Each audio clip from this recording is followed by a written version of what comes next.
नमस्कार प्रेक्षकांनो. तर आजच्या भागाची सुरुवात गुरुकुलमध्ये होते. तर गुरुकुलचा जो मोठा कार्यक्रम असतो त्याची सुरुवात झालेली असते. जगन्नाथ स्टेजवर सर्व रसिकांचे स्वागत करतो आणि म्हणतो, तुम्ही सर्वजण तुमचा किमती वेळ काढून इथपर्यंत आलात आणि कार्यक्रमाला उपस्थित राहिलात याबद्दल तुमचे धन्यवाद आणि दिलगिरी व्यक्त करतो. इतके बोलून तो सूत्रसंचालन दुसऱ्यांकडे देतो आणि त्याच्या जागेवर जाऊन बसतो. तर स्टेजवर पहिला परफॉर्मन्स सुरू होतो आणि इकडे मित्रांनो, अबीर आणि सारंग गुरुकुलच्या कार्यक्रमासाठी येण्याकरिताच निघालेलेच असतात. तर मित्रांनो, अबीर म्हणतो, सुपर हिरो रतन शेट तर आत्तापर्यंत बेळगावपर्यंत पोहोचला असेल, असं तो हसत हसत सारंगला, आपल्या सुपर हिरोला सांगत असतो. किती मस्त फायटिंग केली सुपर हिरो तुम्ही. मग सारंग त्याला एक प्रश्न विचारतो, रतन शेट ज्यावेळेस तुला मोबाईल देत होता आणि मला कॉल करण्यासाठी सांगत होता, तर तू कॉल का नाही केलास?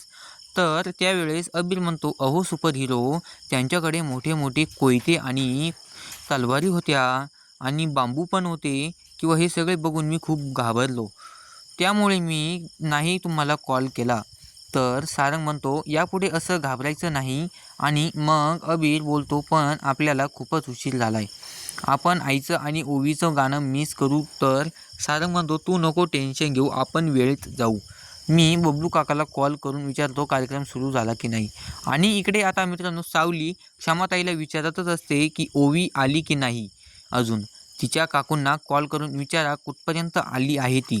कार्यक्रमाला सुरुवात होऊन तर खूप वेळ झाली आहे, तिला यायला पाहिजे होतं. आणि इकडे अमृता ओवीला घेऊन निघालेली असती.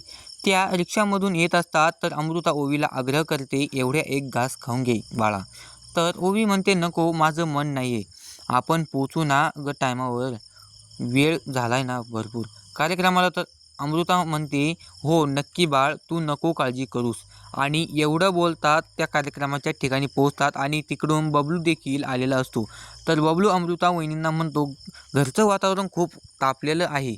ती मोनिका वहिनी तर रुसून बसली आणि लाल होऊन बसली आहे, काय झालं काय माहीत. तर अमृता बोलते, अरे बबलू, घरी खूप मोठे महाभारत झालंय, ते जाऊ दे, तू ओवीला घेऊन जा, उशीर नको व्हायला. तर बबलू काका म्हणतो, हो मी आता जातो. आणि तो ओवीला घेऊन निघतो. तेवढ्यात सारंगचा कॉल येतो. तर मग बाबा, तू नक्की येशील ना? तर असं ओवी म्हणत असते. तर सारंग म्हणतो, हो नक्की येतो, आलोच मी जवळ. असं बोलताच ओवीला स्टेजवरच्या अनाऊन्समेंटचा आवाज येतो. तर अनाऊन्समेंट असते की ओवी आणि तिची शिक्षिका गाणं गाणार आहे. तर आता ओवी म्हणते, ती बोलते, माझं नाव अनाऊन्स केलं आहे, आता मला गेलं पाहिजे. असं बोलून ती फोन कट करते आणि तिथून पळते. आणि इकडे आता मित्रांनो, सावली विचार करते की मी तर हिला म्हणाले होते माझा परफॉर्मन्स थोडासा पुढे ढकल, पण हिने ऐकले नाही.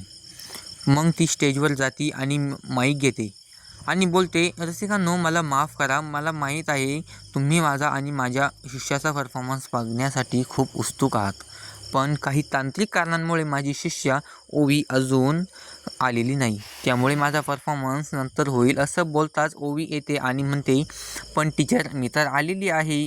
आणि सावलीला जाऊन घट्ट मिठी मारते. मग सावली विचारते, ओवी बाळा, तुला एवढं उशीर का झाला? तर मग ओवी सांगते, मला घरामध्ये कोंडून घेतलं होतं, त्यामुळे मला येता आलं नाही. आणि सावली म्हणते, तर थांब. सावली मग परत रसिकांना सांगते, आमचा परफॉर्मन्स होईल, फक्त आम्हाला तयारीसाठी 2 मिनिट द्या. आणि ती ओवीला घेऊन स्टेजच्या साईडला जाते आणि मग तिला विचारते, कुणी तुला कोंडून घेतले होते आणि तुझे बाबा काही म्हणाले नाही का? तर ती बोलते, अगं बाबा घरी नव्हता म्हणून तर हे सगळे झाले, पण जाऊ दे टीचर, मी आले आता. आणि मग त्यांच्या परफॉर्मन्सला सुरुवात करतात. त्यांचा परफॉर्मन्स संपतच आलेला असतो आणि तेवढ्यात सारंग अबीरला खांद्यावर बसून घेऊन येतो. तर तो सावलीला आणि ओवीला स्टेजवर बघतो आणि तो स्तब्ध होतो. तो अबीरला खांद्यावरून खाली उतरवतो आणि स्टेजवर जायला लागतो. त्यानंतर सावली देखील उठून उभा राहते. ती देखील आश्चर्याने सारंगकडे बघत असते. दोघेही एकमेकांच्या जवळ येतात. सावली अबीरचा हात धरते आणि सारंग देखील आपल्या ओवीचा हात धरतो आणि तिला घेऊन जाण्याचा तिथून प्रयत्न करतो.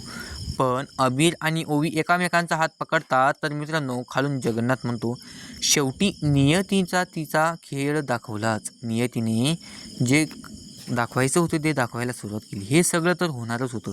आता देवच जाणं पुढं काय होईल. तर प्रेक्षकांनो, सारंग आणि सावली परत एकत्र येणार का नाही आणि अबीर आणि ओवीला हे सत्य कळणार की नाही हे बघण्यासाठी मित्रांनो चॅनलला सबस्क्राईब करा आणि लाईक करा आणि हो चॅनलवर पुन्हा व्हिजिट करा. धन्यवाद.